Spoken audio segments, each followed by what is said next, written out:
అవకాశం వస్తే ఇవ్వాలనే కోణంలోనే ఆలోచిస్తుంది. ఉపరాష్ట్రపతి దాకా వెంకయ్యనాయుడు గారు వెళ్ళగలిగారు కదా. సౌత్ నార్త్ అనే ఫీలింగ్ తీసుకురావడం కరెక్ట్ కాదు, దేశ సమగ్రతకు భంగం అంటాను నేను. అన్యాయం జరుగుతుంటే ఈసారి రిప్రజెంటేషన్ మా వైపు నుంచి ఇవ్వమని అడగాలి. మాకు కూడా కాస్త ప్రాధాన్యత నేషనల్ లెవెల్లో కల్పించమని అడగాలి. లేకపోతే ఒక చరిష్మాటిక్ పర్సన్గా ఎదిగితే ఎవరు ఆపలేరు. ఆ ఫ్లో అలా ఉంటుంది. మరి ఇప్పుడు మీరు అన్నారు పవన్ కళ్యాణ్ గారిని సౌత్ అంతా కూడా ప్రొజెక్ట్ చేస్తున్న బీజేపీ ప్రొజెక్ట్ చేయట్లా, తనే ప్రొజెక్ట్ అవుతున్నారు. తాను ఒక ఐకాన్ లాగా పనికొస్తానని తను నిరూపించుకునే ప్రయత్నం గట్టిగా చేస్తున్నట్టు కనపడుతుంది.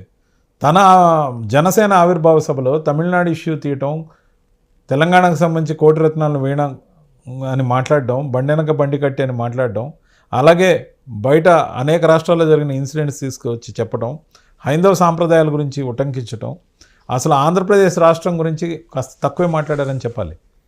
స్థానిక అంశాలని దాదాపుగా పక్కన పెట్టి జాతీయ అంతర్జాతీయ స్థాయి కానీ స్థానిక అంశాలు ప్రథమ ప్రాధాన్యత ఒక ప్రాంతీయ పార్టీది.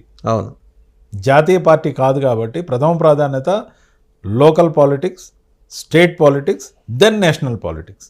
కానీ పవన్ కళ్యాణ్ గారు ఫస్ట్ నేషనల్ పాలిటిక్స్ గురించి మాట్లాడుతున్నారంటే ఆయన ఊహలో ఏదో పెద్ద ఆలోచన ఉంది అని అనిపిస్తుంది. బీజేపీ ఊహలో ఉందా, ఆయన ఊహలో ఉందా? ఆయన ఏమన్నా జాతీయ స్థాయిలో ఎన్డీఏలో ఒక ముఖ్యమైన పాత్ర అప్పచెప్పే బాధ్యత అప్పచెప్పే అవకాశం ఉందా?